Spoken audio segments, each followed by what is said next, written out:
সবার প্রথমে কথা বলে নেই ক্যাশ ট্রানজাকশনের সম্বন্ধে। এখন এখানে দুটি কেস চলে আসে, কারণ আপনার যে ট্রানজাকশন হচ্ছে সেটি সেভিং অ্যাকাউন্টে হচ্ছে না কারেন্ট অ্যাকাউন্টে হচ্ছে। প্রথমে কথা বলে নেই সেভিং অ্যাকাউন্টের সম্বন্ধে।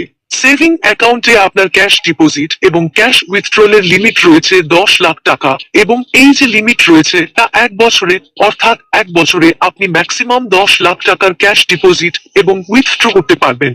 এখন আপনার মনে হয়তো প্রশ্ন জাগতে পারে যে 10 লাখ টাকার উপরে কি ক্যাশ ট্রানজাকশন করতে পারবো না? নিশ্চয়ই করতে পারবেন, কোনো সমস্যা নেই, তবে আপনার কাছে প্রুফ থাকাটা আবশ্যক।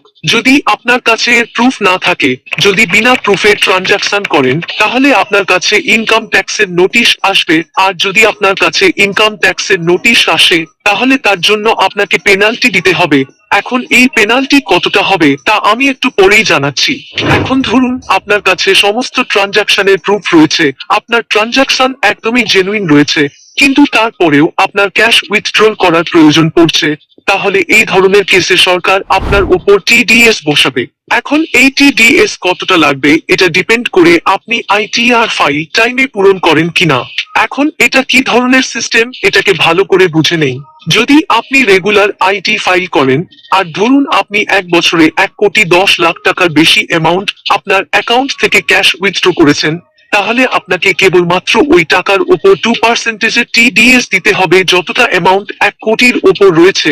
অর্থাৎ এই কেসের ক্ষেত্রে 10 লাখ টাকার উপর 2% টিডিএস দিতে হবে, আর সেটা হলো 20,000 টাকা। আর যদি আপনি রেগুলার আইটি ফাইল না করেন, তাহলে আপনাকে অনেক গুণ বেশি টিডিএস পে করতে হবে।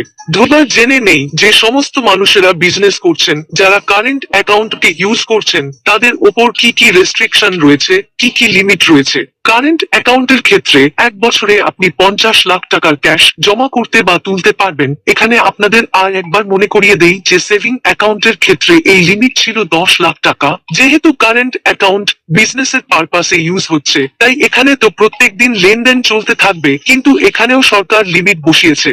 যদি আপনার একদিনে 10,000 টাকার উপরে ক্যাশ ট্রানজেকশন হয়, তাহলে ওই খরচটাকে আপনার ট্যাক্সেবল ইনকাম থেকে ডিডাক্ট করতে পারবেন না।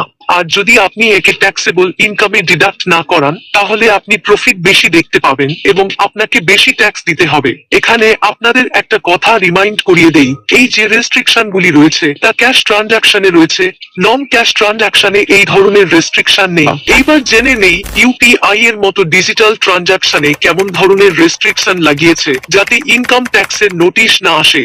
যেমনটা আপনারা জানেন যে ইউপিআই তে যদি আপনার বিজনেস অ্যাকাউন্ট না থাকে, তাহলে মানি সেন্ড বা রিসিভ করার ক্ষেত্রে আপনার ডেইলি লিমিট রয়েছে 10,000 টাকা। এর থেকে বেশি যদি ট্রানজেকশন করেন, তাহলে ইনকাম ট্যাক্সের নোটিশে আসতে পারেন। আর যদি আপনি এর থেকে বেশি ট্রানজেকশন করেন, তাহলে ideally you should get a business account. এখন যদি আপনি কোনো গড়বড় করেন, তাহলে আপনার যে ডেটা তা 8 বছর সিস্টেমের মধ্যে থাকে, হতে পারে আপনার কাছে 7-8 বছর পরেও ইনকাম ট্যাক্সের নোটিশ আসতে পারে। সুতরাং যদি আপনি না চান যে ইনকাম ট্যাক্সের নোটিশ আসুক, তাহলে বেটার হবে আপনি এই সমস্ত জিনিসকে নজরে রাখুন, এগুলোকে ফলো করুন, ইনকাম ট্যাক্সের হাত থেকে বাঁচুন। আশা করি আজকের ভিডিওটি আপনাদের ভালো লেগেছে। যদি ভিডিওটি আপনাদের ভালো লেগে থাকে, তাহলে একটা লাইক দিন, এবং যদি আপনি এখনো পর্যন্ত চ্যানেলটিকে সাবস্ক্রাইব করে না থাকেন, তাহলে এখনই চ্যানেলটিকে সাবস্ক্রাইব করে পাশে থাকা বেল আইকনে প্রেস করে নোটিফিকেশনকে অন করে রাখুন, যাতে পরবর্তী ভিডিওর নোটিফিকেশন সবার প্রথমে পেতে পারেন। আজ তবে এই পর্যন্তই। আপনাদের সাথে দেখা হচ্ছে নেক্সট ভিডিওতে। ভিডিওটি সম্পূর্ণ দেখার জন্য ধন্যবাদ।